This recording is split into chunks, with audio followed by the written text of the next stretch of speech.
What's up, guys? Mason the Brock Henderson here. This is Legends of Tomorrow Season 1, Episode 13, Leviathan. I apologize if I yawn a little bit, but it's kind of late, so I'm tired. However, very, very, very good episode. Maybe just a tiny bit little predictable at the end, but overall, very enjoyable. A lot of fun. Hell of a lot of fun. You've got pretty much Pacific Rim in Legends of Tomorrow. You got Ray Palmer manages to grow in his Atom suit. He manages to grow to the size of this other giant robot that's attacking them. So they have two giant robots fighting each other.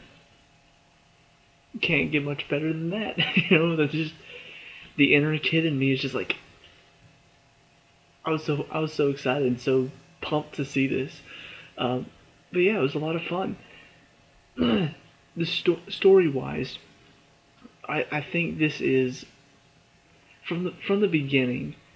I should have seen it coming, but it wasn't until about halfway through that I started to realize, you know what, they're gonna have to kill him after present day, because if you really think about it, if it was so easy to just go back in time and kill him, it would change a lot about their lives currently. It would change a lot in the Flash and Arrow right now, because they wouldn't have fought Vandal Savage. Although it does beg the question, like, how does this affect it later? I don't know. Like, a lot of questions can be asked, but if you kill him back in time, it does affect the current timeline a lot, and so it would affect the shows as they are now. So it makes sense that they're not going to stop him back in time. They're going to stop him forward in time. So I figured it out about halfway through. I didn't say anything because I didn't want to seem stupid, but it made sense for them to do it this way, for them to travel forward to a moment when he's about to take over the world and stop him there. Even though he is his most powerful here, he's also his most vulnerable because he's in such a position that he thinks, yeah, nothing can get to me now. His daughter, he thinks nobody can turn her. He thinks that there's nothing, like, they don't have a weapon that can kill him. He feels like he's invincible at this moment. And so he is his most vulnerable, even at his most powerful. So it makes a lot of sense. I'm glad they did it this way. And yeah, it was good. I love the fact that Snart was the one that tried to get through the daughter, just because they do share a connection that his dad was an evil dude, and obviously not exactly Vandal Savage, immortal, take over the world evil, but similar lifestyles. It was interesting though how they managed to convince her, because I figured that Vandal Savage told her who he was and what he was doing, and then whenever she finds out that he's like this evil guy who is actually the one that helped Perdigaton start this whole thing and then betrayed him later, then she's like, I can't believe this, and then turns against him. So it was kind of interesting. I wasn't really sure what to expect there, but I honestly thought she was just kind of there as, okay, the bracelet is going to be used by Kendra to kill Vandal Savage, but no, she actually turned out to be pretty helpful, and it looks like she's going to be helpful to the rebels in that timeline as well, because she's going to help them, because she knows all about Vandal Savage's forces. The really interesting thing throughout this entire episode, though, was the concept of fate, and this has been played with throughout most of this season, and something that I really enjoy seeing, because it's a concept that they've handled very well, is that time wants to happen. It doesn't like being changed. If you try to mess with the timeline will mess with you back. Like they've talked about it even in the Flash and Arrow. The Flash runs so fast that he goes back in time and then changes something, and that change affects something later negatively. And it's been really brought up in this show a lot. Kendra and Carter I think it was the first episode, tried to save their son because they know that he died that day. So they tried to take him with them in their time ship, he ends up getting killed by Kronos. So it's like there are certain events that it feels like are meant to happen. And in this episode, we find out that after Rip Hunter went back to ancient Egypt to kill Vandal Savage, he then went to the time right before his family died and tried to get them to escape. Tried to help them escape. And then they die. And then tried again. And then they died. And then tried again. And then they died. So he's tried over and over and over again to save his family. And it never worked. It doesn't work. And he just feels so hopeless through most of this episode. He feels like there's nothing he can do because he's tried to save his family, but it feels like time just wants them to die.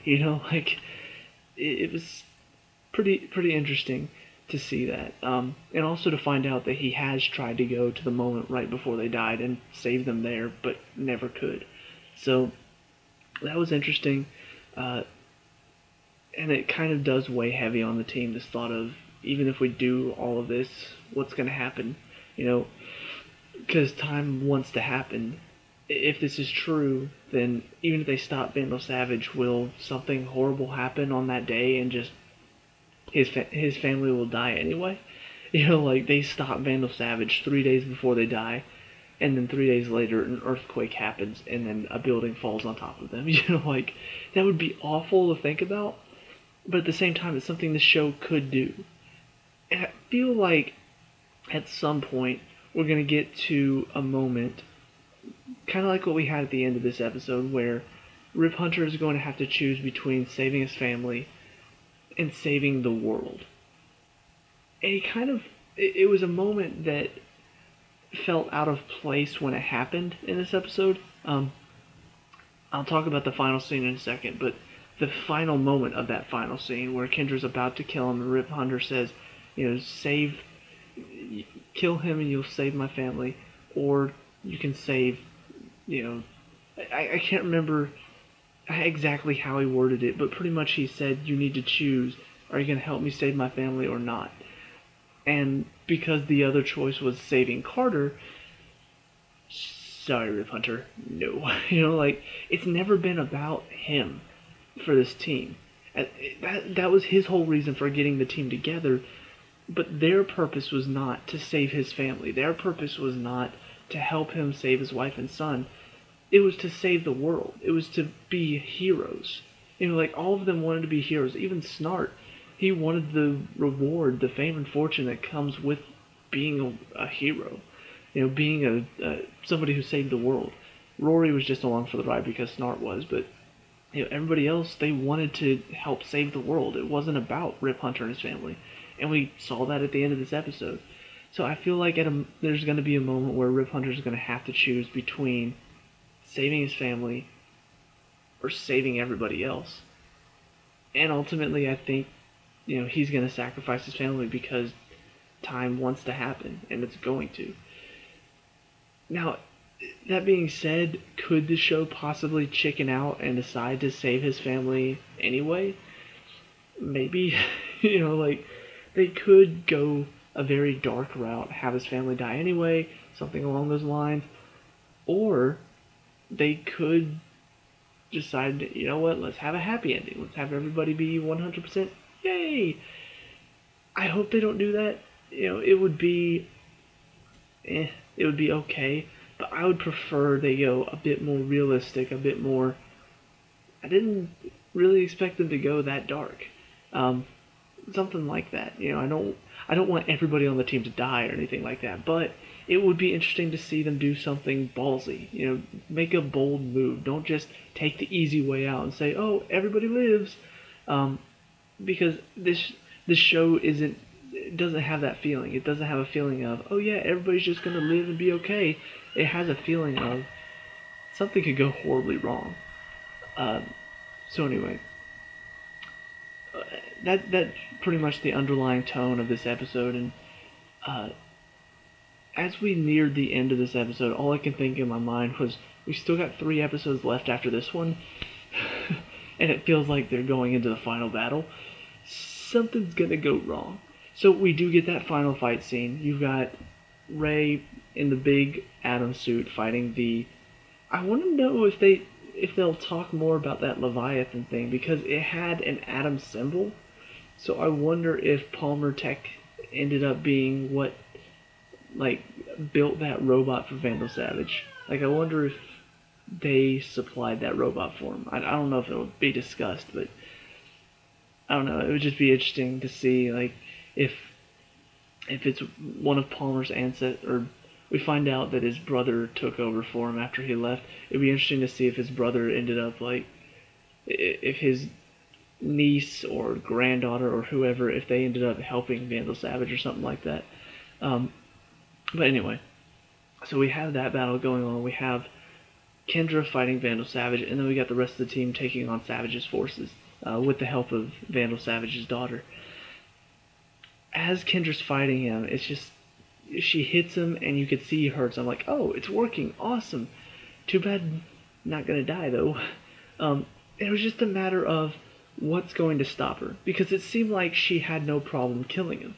And I'm thinking, okay, she's gonna kill him, she can do this, but what's gonna stop her? Somebody gonna come in and like cause her to not kill him? Is he actually going to trick her into something else? Is he going to win the fight somehow?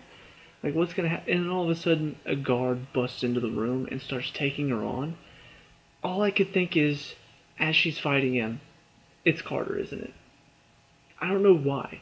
I don't know what made me think that. I don't know if I'm just that smart, if this show is just predictable when it comes to that.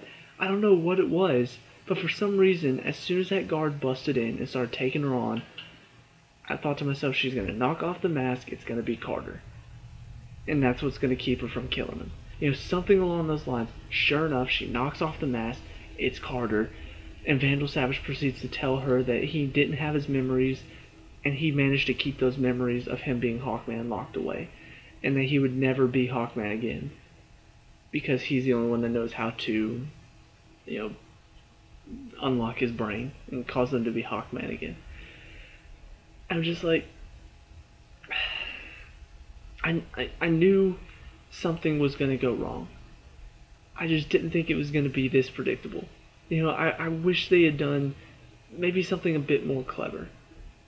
Maybe draw out the fight a little bit longer so Vandal Savage escapes somehow, or he's actually better than Kendra at fighting, so he almost defeats her, but somebody steps in, like his daughter steps in and maybe takes the final blow for her, and he ends up killing his daughter instead. Something along those lines, something that he is actually victorious over her.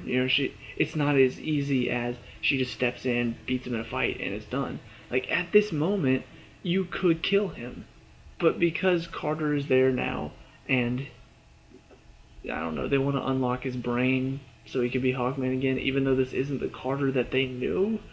But that's going to be what keeps them from killing him until something else goes wrong. Like, the Time Masters are probably going to send some people after them, trying to hunt them down. They're going to wreck the ship somehow, which is going to cause Vandal Savage's prison doors to open and escape. And yeah, that's probably going to be what happens. So yeah, I don't know. It's not the worst ending you could have chosen, but at the same time, you could have done better. I feel like it would have been much more interesting to see them feeling confident. Kendra is like, okay, I have a way to kill him now. I can do this. She goes in and gets beaten. So the next couple episodes are her dealing with that frustration of, I had a chance to beat him and I didn't because he's still stronger than me. Like, what am I supposed to do now? But she clearly won. He just tricked his way out of it. He had a little ace up his sleeve, and that's how he got out of it. He doesn't feel like the big bad enemy anymore. One of the things about Vandal Savage and what made him such a great villain is that he felt unbeatable. Even when they're beating him in a fight, it's like he's not really taking any damage. They're knocking him around and he just stands up and he's still smiling like he's okay. It just seemed like such a badass villain. And now that Kendra just beat the crap out of him, now he just seems like a charlatan. He seems like a magician. Like, oh, I was almost caught, but I managed to slip out from under it. It was close. It was awful. I don't. Whenever I picture Vandal Savage, I don't picture a guy who has an ace up his sleeve so he can't get beaten. I picture a guy who's just that badass and that evil that even with Kendra having a weapon that can defeat him, he's still just like, psh, please, knocks it out of the way and just like force chokes or something. All of a sudden becomes Darth Vader. I don't know, but just I didn't picture him getting beaten that easily. So it was a bit frustrating. It was a bit disappointing as far as Vandal Savage is concerned.